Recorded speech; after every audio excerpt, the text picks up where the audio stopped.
Welcome to the Wiser Wealth Management Roundtable, where we believe the best financial advice should always be conflict-free. I'm your host, Casey Smith. Guiding you to financial freedom today is Jordan Sute and a special guest, Kathleen Smith. No relation. Right. Hi, Kathleen. How are you? I am doing great this morning. Thank you. Jordan? Good. How are you? Good. And as a reminder, Jordan is from Sute CPA, just down the street. Yep. Sort of. Yeah. In Kennesaw. In Kennesaw. Yeah. Used to be two different towns. Now they just blended together by a lot of car dealerships. Yep. Exactly right. Cobb Parkway. Yep. Leads you straight there. And Kathleen is joining us from the Wellstar Foundation. Yes, I am. Thank you. Kathleen, what is your title at the Wellstar Foundation? I'm the Regional Development Officer for Wellstar Spalding Regional Hospital way down in Griffin, and also Wellstar Sylvan Grove Hospital way down further in Jackson, Georgia. Jackson, Georgia. Okay, thank you. So our podcast series we're doing this quarter is all focused on tax, simply because tax planning starts now. You can't really deal with taxes or change your tax return much after the first of the year. So this is a great time to be looking at portfolios for tax loss harvesting and looking for other ways to lower your tax bill. This series for this one and the last podcast we did has been focused on tax credits to help the community. And there's so many different ways to do this, but today I want to focus on two, which is one is charitable giving, which we'll get to a little bit later. And then two is the Georgia Heart Program. And Kathleen, why don't you kind of start us off and talk a little bit about the Georgia Heart Program and how it works? Sure. Georgia Heart is it's actually mainly for the Georgia Rural Hospital State Tax Credit Program. Easier way to remember is Georgia Heart. And it is a way that individuals, married couples, individuals with pass-through organizations or C-Corps or businesses can actually divert part of their state income tax and put them into rural hospitals around the state of Georgia in order to support those hospitals and the communities that they serve. And the state of Georgia is willing to give up $60 million a year of their state income tax to these individuals or entities that want to put the money in various communities. And it's a way for them to do that. So why is this needed? Well, Georgia was either number 3 or number 4 for a long time in this country for losing rural hospitals. They were closing at a pretty rapid rate. In fact, when the program was created by the Georgia State Legislature, Georgia had lost between 7 and 9 hospitals that had closed over a 3-year period. So they decided that one of the best ways to do this was to allow people to use their own state income tax to support these hospitals and give them the funds to keep themselves open and support the communities that they're in. Because when a hospital closes, not only does everyone in that community lose their hospital and usually have to travel 35 to 45 minutes away to another hospital, but the county that they're in loses a huge revenue source. People lose their jobs, and the nearest community hospital suddenly is taking a great influx of additional patients, which puts a huge burden on them. So it was a way to try and stem the closing of these hospitals, and I'm happy to say it did just that.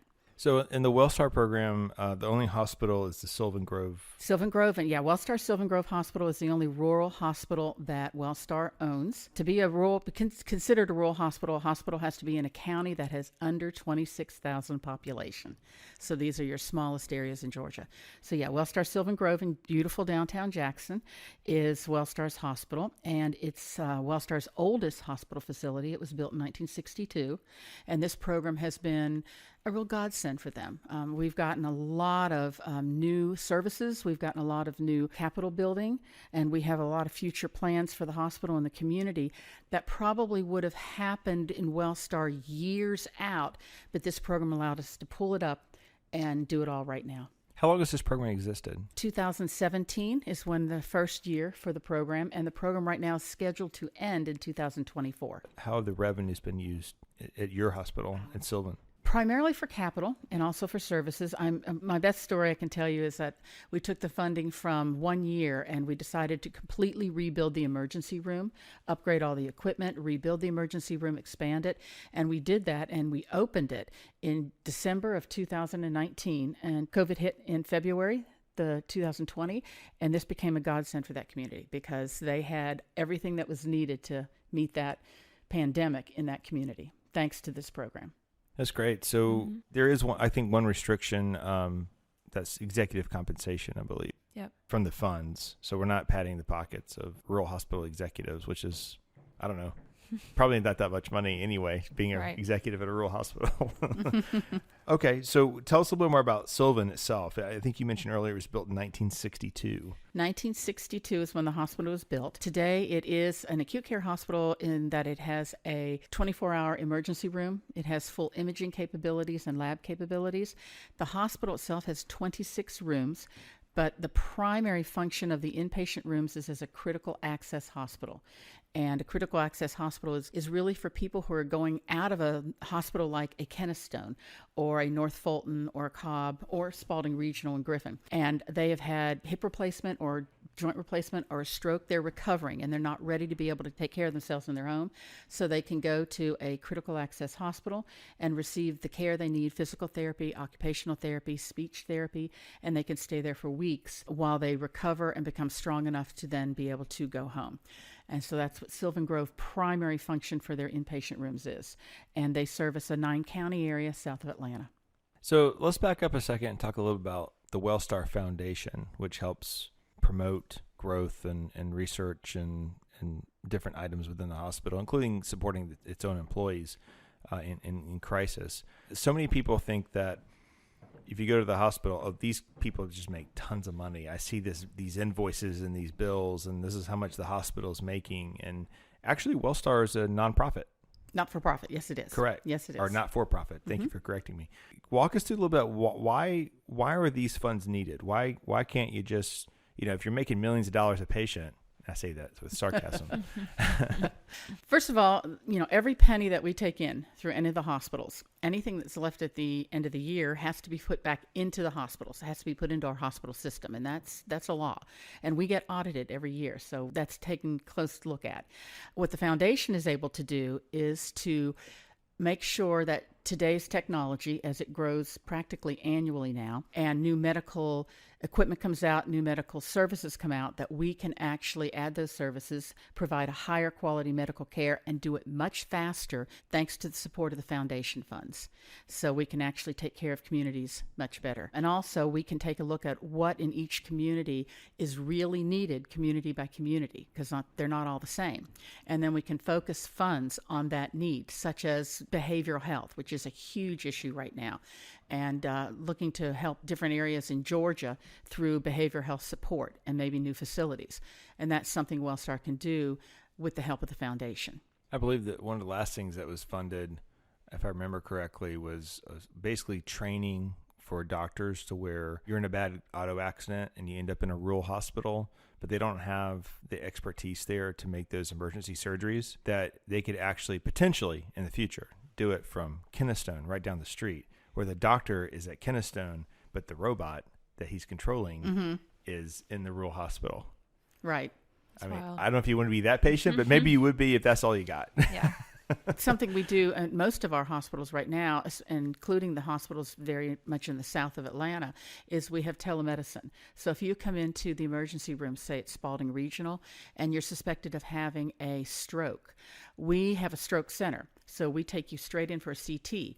We don't have a full-time neurologist, but the neurologist that Wellstar does work with, they're on virtual, and they're reading your records, and they're looking at your records. And when you're in the emergency room, they are actually talking to your family or to you as a patient to let you know what's going on through a monitor. So even though they're up in Kennestone or at another hospital, they're treating other patients so that we can get you the treatment you need very, very quickly.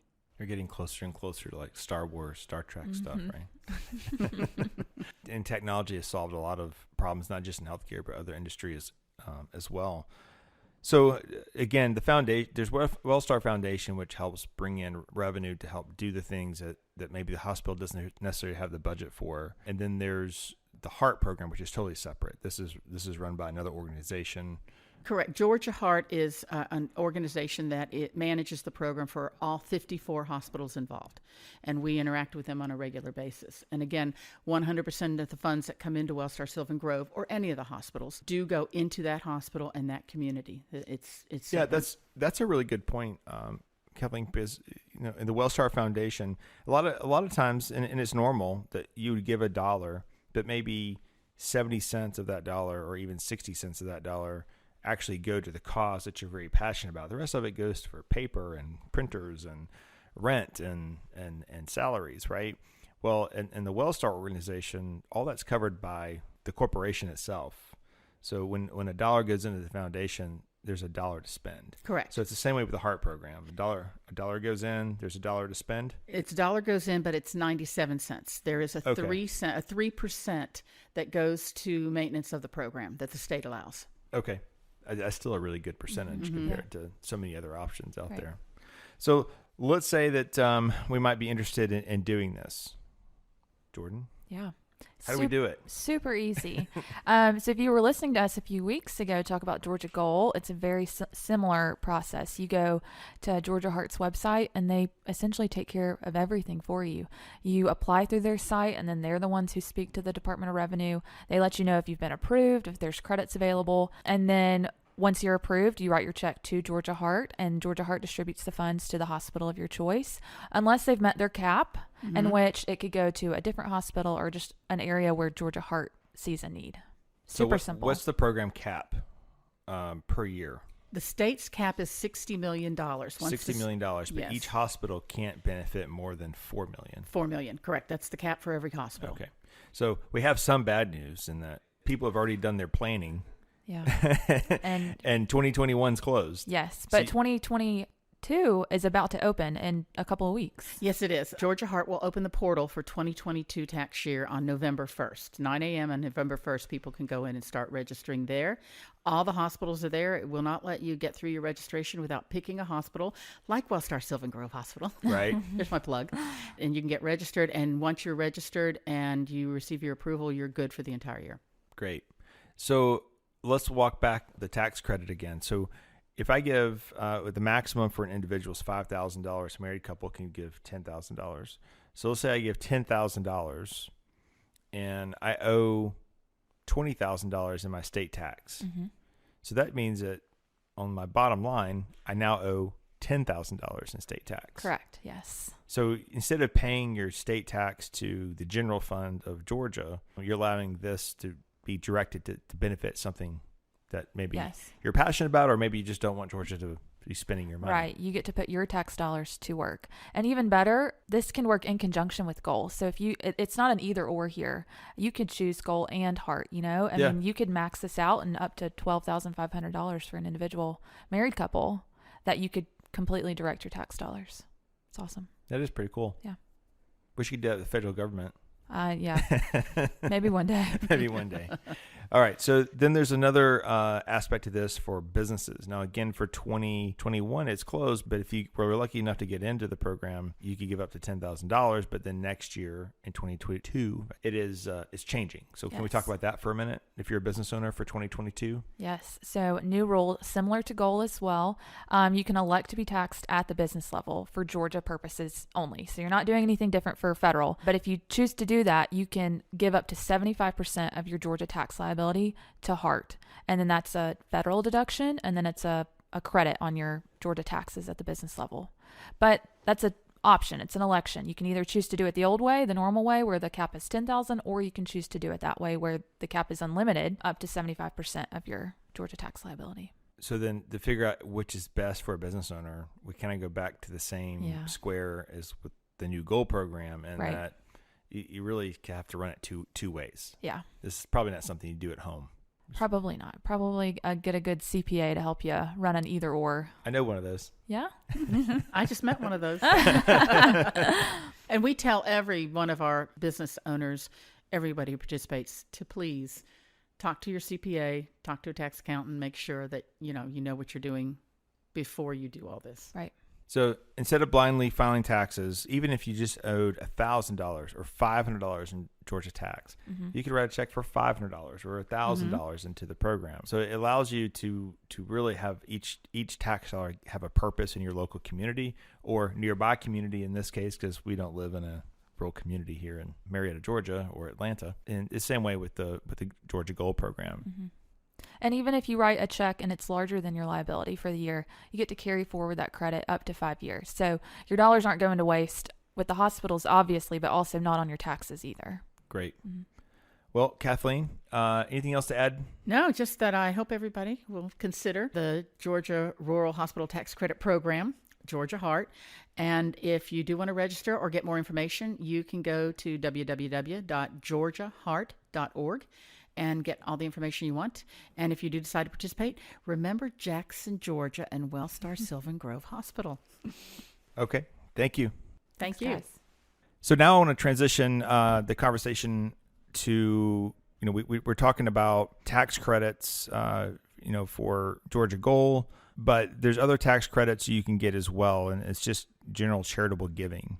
Most people will give money to an organization because it's part of their heart. They want to see that organization succeed. And a few people do give for the sole purpose of a tax deduction. Essentially, when you give an individual donation to an organization such as a church, you're getting back whatever your tax rate is. So if you're in the 37% or nearly 50% state tax or state and federal tax rate, essentially you're saving that on your tax return. So for every dollar, for most people, let's say it's 22 cents if you're in the 22% bracket or 24% bracket that you're saving.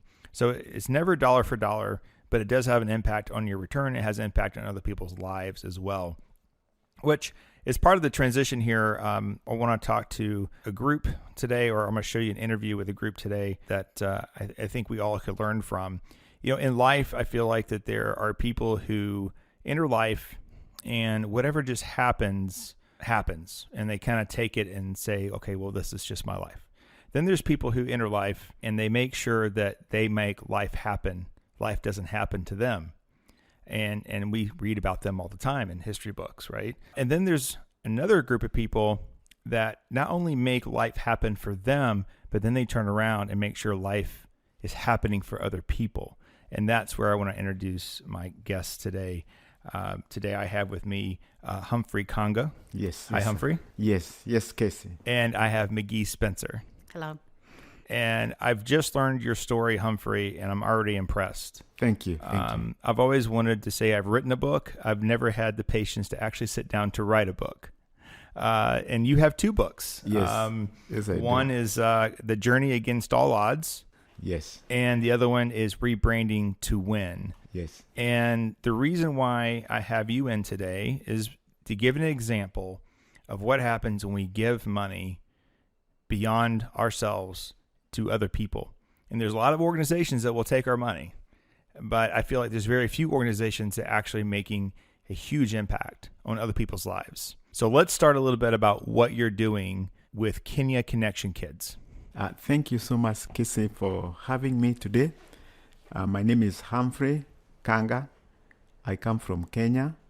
I'm the founder and CEO of Kenya Connection Kids.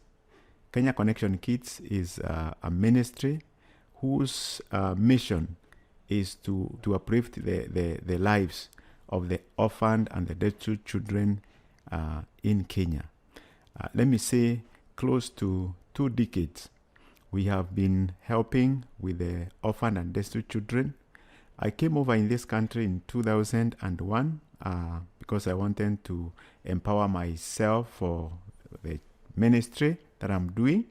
And I was enlisted to Oskin Theological Seminary, and a church called Mercy Presbyterian Church sponsored me there. When I completed education, I already had received like a call I felt deep in my heart. Now that I'm grown through poverty, I would want to help other children who are like me when I was growing up. So we started an organization to help the orphaned and very needy children in Kenya. By then, those years, 700 people were dying in Kenya in 2001. 700 people were dying because of HIV/AIDS. I saw my own people of my own age, of my own generation die, and there were so many kids by then who were orphaned, total orphaned. So we started the program of sending them to school and having people to stand and walk the lonely journey of life with them. And let me say, it has been very successful. Currently, we have been able to build 4 children's homes. We have also sponsored over 300 children in school. And what I mean by sponsorship, I have friends in this country who give $35, who are given $35 a month to support a specific child, and they have grown a relationship. Back in Kenya, we have a team of over 30 men and women who help in providing other non-material support and also material support, like mentoring these children, life coaching, counseling, and guiding them, role modeling them in their life journey. And let me say, for the last 2 decades, we have seen great success, because helping those orphaned and poor children, we have seen many of them shed off the shell of poverty, or they shed off the shell of poverty, because we believe when a child gets education is the key to a lot of things, or is the key to success in life. So we have seen children become technicians, we have seen electricians, we have seen them become engineers, we have seen them become teachers, we have seen them become lawyers, we have seen them become, anything any other child who is well placed can become. So I want to say, giving our time and money and resources for others, I think it's the greatest thing somebody can do. And I want to say that has really energized us. In this country, for the time I stayed here for 5 years, I have friends who we have teamed with, who have been coming to see what's going on in Kenya, the specific children who they sponsor and whose their friends sponsor, visit them in their home, visit them in their schools, and walk that journey and listen to them. And I want to say it has been very, very helpful and very encouraging. How do the children come to your organization in Kenya? Do they seek you out, or are you seeking out families? Yes. I think for now, because we have been in operation for quite some time, we are known. We are known by what we do. The government of Kenya knows us. People from communities and churches and all over, they know us. But at the same time, we have our children in very many schools in Kenya. So when we visit them, we learn from the teachers, or we learn from the community. We have an office back home in Kenya. So people will come to the office and tell us there's a child who needs help. 2 days ago, an abandoned child, a 3-year-old child who was abandoned in a little town, was brought to the home. And that way, people get to know.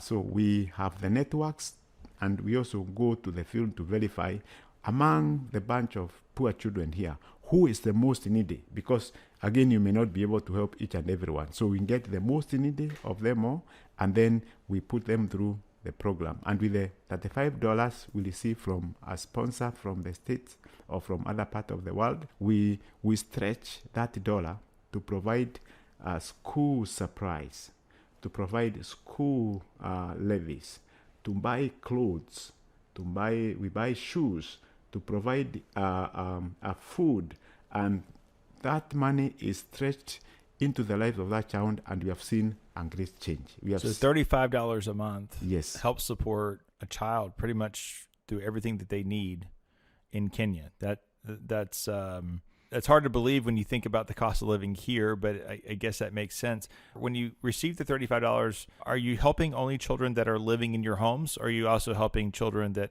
are living in their own homes but going to the school? Yes. There are some other children. We have our own home, but we have other children we sponsor who are not living in our home. They are living with their guardians, with their relatives. And in a family, you are not there alone. So what we do is every month we buy food. Food is subsidy. We call it subsidizing for their food. Because if you live in a family that has 10, that food may not be enough. So we subsidize. Subsidize, and it's a good subsidy. Because when we started doing that, we saw the health of the children and even the health of that family, change. We see their health status, come up, and you can see it. You can own it by the way they look. Are they the parents of the children? Have some of them abandoned the children? Yes, we have several categories of children. There are those who come from very dysfunctional homes, and the dysfunctional homes are all over.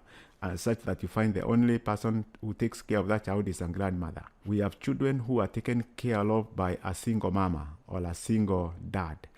We also have children, in some cases, who have no parent at all, who have no guardians. Their parents are not there. Those are the ones we take at our children's home. And again, you find children in poverty. You have all your parents, but you are poor.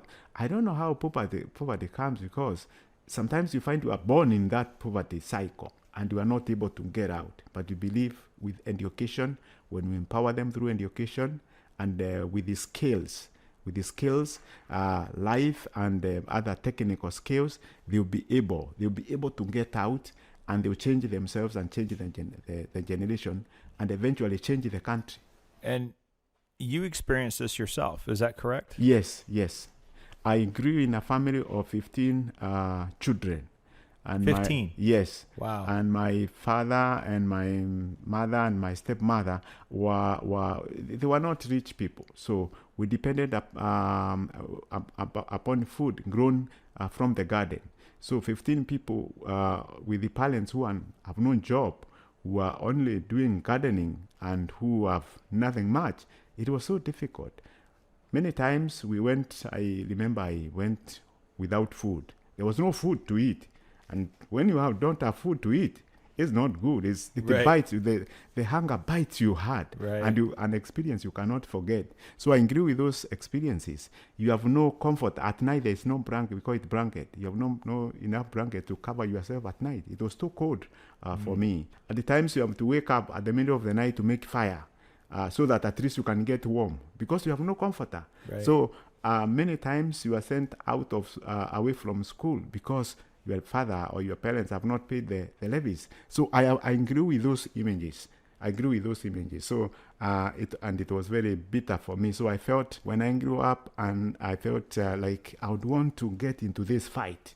I would want to get into the fight, into helping those children who are in the condition that I was when I was growing up, because it wasn't good. It was not good. But I think I'm glad that you may not be able to help everybody, but at least I have given myself for a few. Absolutely. So, McGee, this is where, so your partnership through Kinney Connection here in the States is Mars Hill Presbyterian. Yes. And McGee, you're a member at Mars Hill Presbyterian.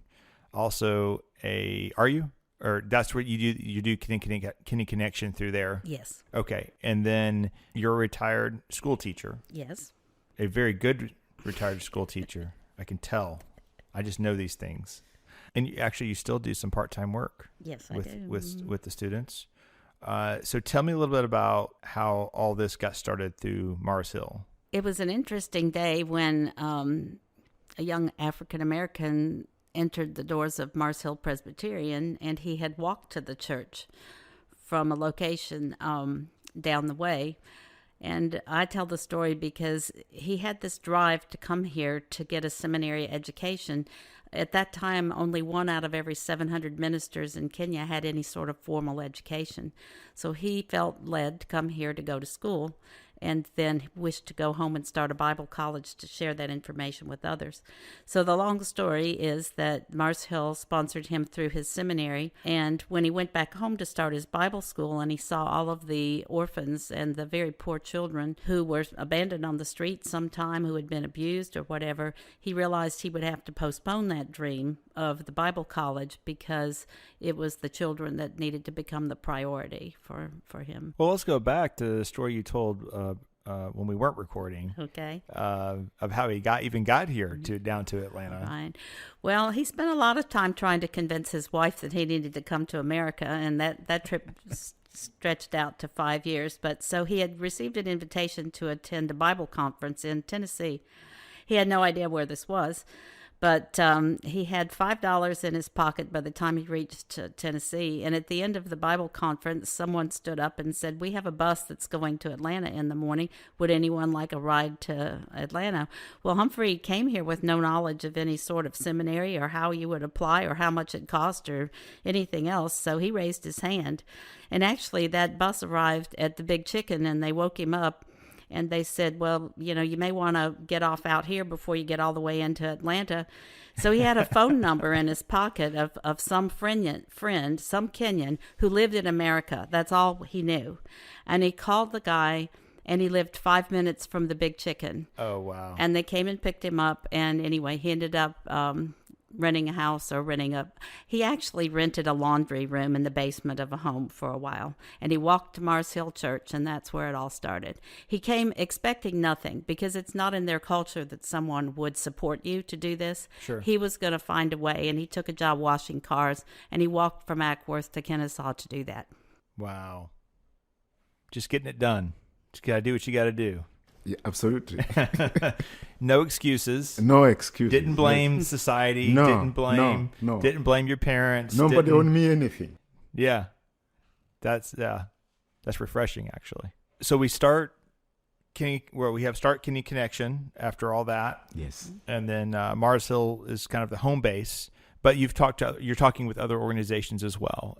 You recently told me you were with an organization down in Florida, met with 10 people, Yes. and came back with 4 sponsorships. Yes, I think like when most of our children are sponsored by individuals who Yeah. are my friends. Yes. And with the friendship, there are always connections. This one, this. Somebody connects with the family. So when I visited Florida last time, a friend and connected me with a sister. So the sister organized friends from a neighborhood to come and listen to me, and she had already a sense that some from the neighborhood want to sponsor a child. So that's how I was able to speak to the 14 people, and 4 kids got sponsored. I have friends. I also and friends in Colorado Springs who do ministry in Kenya through us. That is a team of doctors. Their mission is not the children, but it is the sick. Yeah. But when they came home and saw the children in our children's home and met with them and saw how the kids are doing, how happy they are, how their lives are changing, some of them felt touched to extend a hand and sponsor kids. So that's how it went. That's how it all goes. Right. It is a friend to tell a friend, and when you observe, with your own eyes, you make your own judgment. Right. Yes. So, McGee, you've made 4 trips to Kenya. Were each of those centered around the children's homes and the building of those originally, or what was the purpose? The first one, we actually did get to, dig the septic tank and watch the building construction and assist with that. Each of the other times we've gone, we, of course, always want to connect with our own personal children, but we'll have specific goals for each mission trip. It might be, in this case, we've had a really generous donation of school supplies, not just notebooks and everything, but teaching supplies, and we're going to be shipping those over. So there's always some sort of mission that revolves around caring for our kids over there. So what percentage of the children do you feel like are in poverty in Kenya right now? Do you know that statistic? I know. I may not give that statistics. I don't know. I may not get to. I'm not very sure of the demographics, but I only know a few things. That in Kenya right now, on average, an average person in Kenya lives in like $2 per day. So when you live in $2 per day, you already can tell. Yeah. What the when you cascade to the grassroots, you know what that So the average person's making $2 a day. Yes, is that what you're saying? I think that's so. Maybe everybody's in poverty. most people are in poverty, and like the unemployment rate is 60%. Is 60%. Only 60% employed. Yes, the country is big in education. People are encouraged to go to school, but still you find even after high school, after college, there are no jobs to do. So we are at this 60 unemployment rate. So you know that what that means to the economy. Right. Yes. Right. Absolutely. If we were going to a college or a seminary or wherever we might be wanting to attend, we typically do a little research first, and we try to talk to alumni. So we say, "Hey, you went here. Was it worth it?" McGee, you have a letter from an alumni. Why don't you read that to us? Okay. I've got a piece of a letter here from a little girl named Melody that was in our program for over 10 years.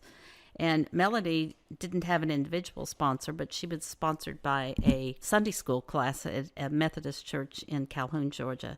So what she wrote is I promise you guys that I will do all that I can to ensure that this legacy of spreading hope and love that you have passed to me lives on.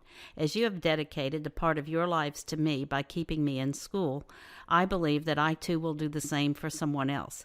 It is an awesome energy that you have fed into my life, and I want to fuel it and spread it. That's great. Yeah, we started with the Melody when she was in grade 5. Now she is a second year. Now she is a second year at the university, pursuing a bachelor's degree in community development. Oh, wow. Yes. That's great.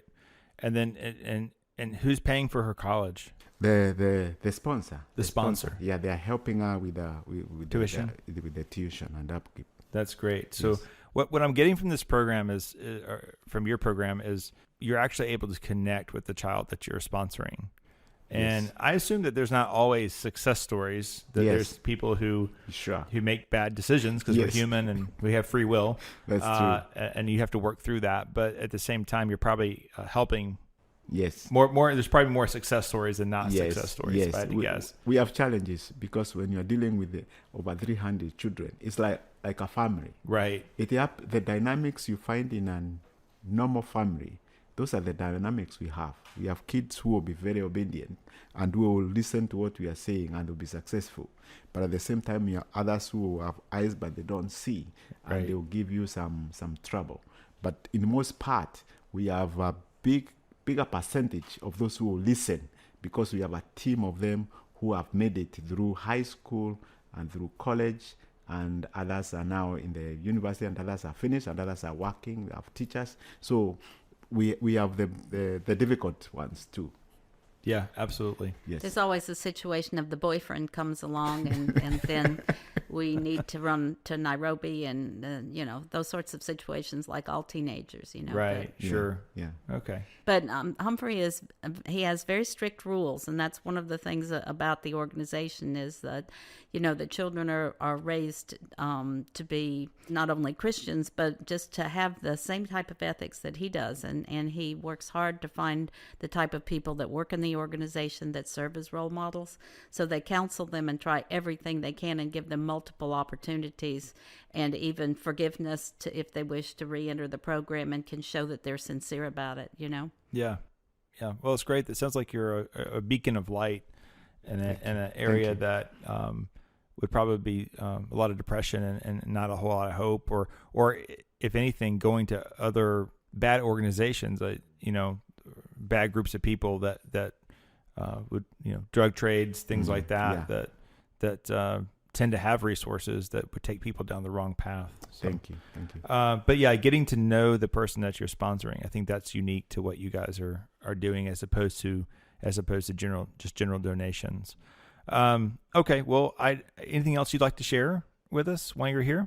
I want to say we are so grateful to our friends and sponsors and the UKC for letting us be here today. As again, I want to say I am here this time. We work with objectives, but with goals. I'm here in this country for the 3 months because I want to do a book promotion tour, The Journey Against All Odds and Liberating to Win. Those are the 2 books that I've authored in the last few years. We are also trusting that we are going to get people who will sponsor children because it's a model we have tried and it has worked. We are also looking into building a children's home in Kenya. A children's home costs like $5,000 US. We are now we are trusting God to build our next 5th home because we want to do this. And the cost of building a home is how much? $5,000. Yes, the model we have in mind is 50,000. 50,000. Okay, that makes more sense. $50,000 US dollars. Okay. So that's the model that we have, and the 4th one is now complete. We are now focusing on the 5th one because we want to do this. Yeah. So, if you want to support this organization, Kenyan Connection Kids, you can do that through Mars Hill Presbyterian. You can go to their website. We'll put that in our show link. You can make a donation there, and there's a drop down for Kenyan Connection Kids. And then I'll also give you the contact for McGee Spencer here with us today. Her email will be in the show notes if you have more questions or want to reach out to Humphrey as well. But Humphrey, you're doing an amazing work. Thank you, Sam. I am always energized when I meet people like you, because I feel like we live in a society now where everyone blames somebody for something and everyone's looking for free handouts. And you are a person who is literally not only came out of adversity yourself, but is now reaching back and helping other people come out of adversity. And I think that's very energizing to me. Thank you. And so thank you for your hard work. Thank you.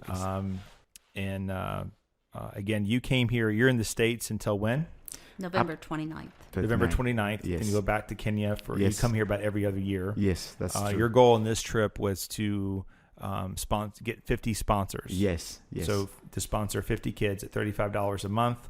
Sounds like you've gotten 12, 14 of those so far. We have quite a number of them. 30. You've gotten 30. So we Yes. have 30 sponsors. We have 20 sponsors left Yes. to achieve your goal. Yes. For that. So that's great. That's great success. Great. That's a great trip. Yes, it is. It is. Okay. Look at the show notes for more information. And thank you both for your time today. Thank you. Thank you, Casey. Thanks for listening to the Wiser Roundtable podcast. We hope you enjoyed it. Make sure to subscribe wherever you're listening. That way you don't miss out on new episodes. Head to wiserinvestor.com and reach out if you have any questions. We would love to hear from you. Today's episode was produced and edited by Lilton Moore. Wiser Wealth Management Incorporated is a registered investment advisor. Information presented is for educational purposes only and does not intend to make an offer or solicitation for the sale or purchase of any specific securities, investments, or investment strategies. Investments involve risk and, unless otherwise stated, are not guaranteed. Be sure to first consult with a qualified financial advisor and/or tax professional before implementing any strategy discussed herein. Past performance is not indicative of future performance.